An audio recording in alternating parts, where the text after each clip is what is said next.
Bienvenue à Terre des Jeux à Saint-Denis-les-Bourgs. C'est le lancement aujourd'hui.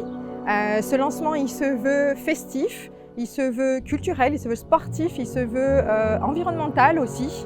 C'est ça, cet esprit de pouvoir être labellisé Terre des Jeux, c'est de partager ensemble les valeurs du sport, les valeurs de l'olympisme et tout simplement des moments de convivialité comme ceux qu'on a vécu aujourd'hui et ceux qu'on va vivre durant ces années à venir.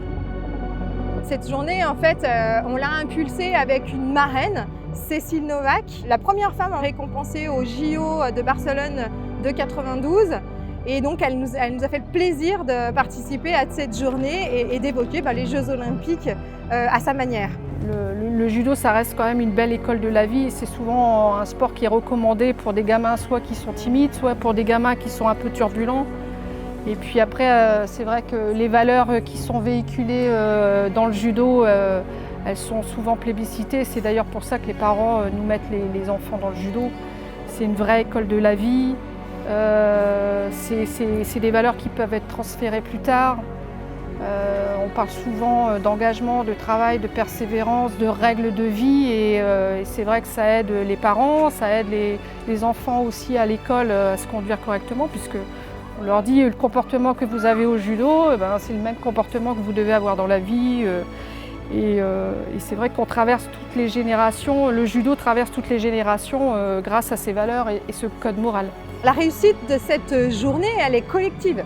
Elle est collective parce que, effectivement, nous, mairie élus, on a impulsé cette dynamique. Mais sans les associations locales, sans nos partenaires locaux de sportifs de haut niveau, on ne réussirait pas cette journée. Moi j'ai bien aimé quand on avait les yeux bandés, on faisait du foot et on essayait de voir où était le ballon. En fait c'était un peu compliqué parce que pour garder le ballon, parce qu'après ça pouvait glisser et on ne pouvait pas se servir des mains parce qu'on devait bouger les roues. Tous ces arbres-là sont donc tous appareillés. Ce sont des employés municipaux qui, à l'origine, les ont greffés. Merci aussi à l'artiste, Anne-Isabelle Ginisti, plasticienne de la région, qui a su écouter notre demande et retranscrire dans un emblème qui va rester sur la commune toutes les valeurs portées par l'olympisme.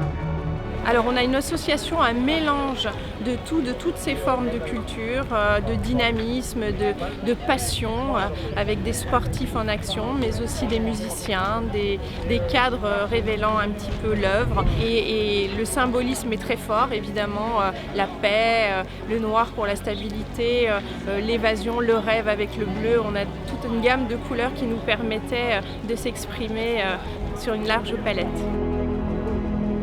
On a appris une danse qu'on va danser ce soir à 18h.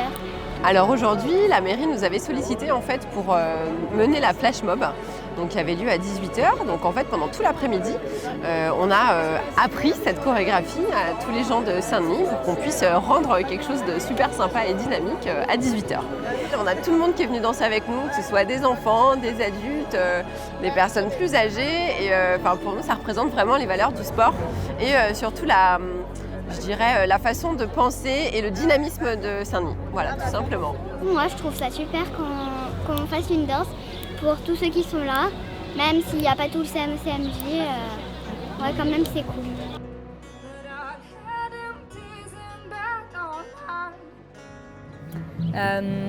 Moi, ce qui m'intéresse quand je chante, c'est que je chante que les émotions que je chante, elles se transmettent avec les gens et qu'il y ait toujours un échange, en fait, un échange d'émotions entre moi et le public. Et ce qui correspond bien aussi à cette journée, du coup avec du partage. La musique, ça va avec ça aussi, donc ça correspond bien à cette journée aussi. Il y aurait aussi la bienveillance, et c'est vrai que ça fait du bien après toutes ces périodes de restrictions et où on s'est retrouvé un peu tout seul. Là, ça fait du bien de partager et de voir tous ces sourires bienveillants. Cet après-midi, nous avons eu chaud, mais nous avons pu jouer au basket handisport, nous avons pu parler judo avec Cécile Novak, notre marraine, et échanger avec les jeunes judokas sur ce qu'il fallait faire pour devenir champion olympique. On a dessiné avec les enfants, on a écouté de la musique, on a répété le flash mob et on se retrouve ce soir un peu à la fraîche, à l'apéro. On attend le premier concert de musique. C'était le premier sprint de Saint-Denis Terre des Jeux 2024. Le lancement de cette journée. Il nous reste maintenant à réaliser le marathon qui nous emmènera jusqu'à l'été 2024 où la France entière, et Saint-Denis y compris, accueillera les Jeux Olympiques, accueillera le monde entier, l'ensemble des pays et célébrera les valeurs de l'olympisme. Quand on a un rêve, il faut y croire. Parce que moi, à partir du moment où j'ai commencé à penser que je pouvais commencer à faire quelque chose, j'ai commencé à croire en mon rêve. Et plus tu crois au rêve, plus ça devient possible. Et je pense que j'ai tellement rêvé que je pouvais être championne olympique qu'à un moment, j'y ai cru. Et plus tu y crois, plus tu fais les choses comme il faut. Et tu es dans un cercle vertueux en fait. Et je pense que le rêve, il devient réalité parce que tellement à un moment, tu y as pensé.